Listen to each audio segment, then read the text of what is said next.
Les grands esprits débattent des concepts et des idées. Tandis que les esprits médiocres débattent des personnes ou des ethnies. C'est l'objet d'un post de Arlette Framboise Doumbé sur sa page Facebook.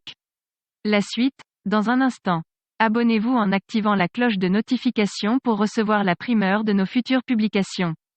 Voici les détails de son post dans son intégralité.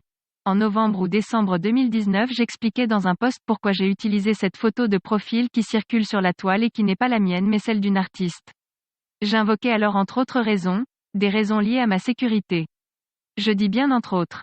Le post est encore disponible sur mon mur et chacun peut le voir. Je n'y reviendrai plus. C'est donc avec un certain amusement que j'ai parcouru le texte de Méon, relatif à mon profil, que des amis m'ont fait lire. Je n'y vois que l'expression de la désespérance d'un enseignant médiocre réduit à faire de ridicules congossa politiques à la place de la science. Peut-être est-ce pour justifier les faveurs qu'il reçoive de la part de ces dieux. Les dieux qui définissent sa carrière dans les labyrinthes du favoritisme.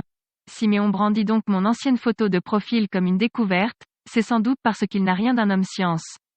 Car un homme de science saura toujours qu'il est stupide de prétendre qu'on a découvert une réalité qui pourtant est déjà publique depuis 2 ans.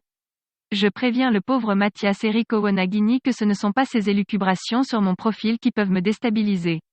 Je suis plus forte qu'il ne l'image. Surtout, je sais conduire des faussaires prétentieux.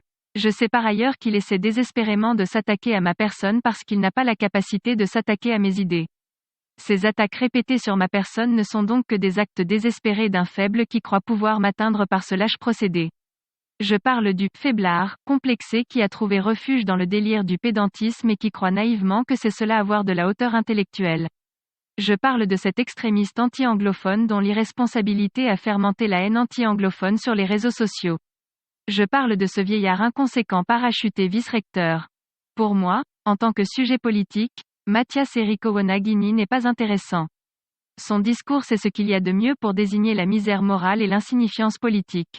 Je vais donc le laisser dans ma poubelle pour me consacrer aux choses indispensables au progrès de cette nation, la lutte contre le tribalisme d'État et la servitude de la dictature qui ont coulé le Cameroun. Je lutte ouvertement et sans hypocrisie pour les valeurs de la démocratie, la justice et le respect des droits humains en danger au Cameroun. Et le pauvre Méon peut-il vous dire sur quelles valeurs repose son combat? Il s'agit de quel combat déjà? Pour terminer, j'ai une très mauvaise nouvelle pour le pauvre Méon, la lutte contre le tribalisme d'État va s'intensifier et il n'y peut rien. Veuillez prendre 3 secondes pour liker la vidéo et la partager. N'oubliez pas de vous abonner à la chaîne YouTube, Boudman, sur le site www.camertv.info. À bientôt pour de nouvelles publications.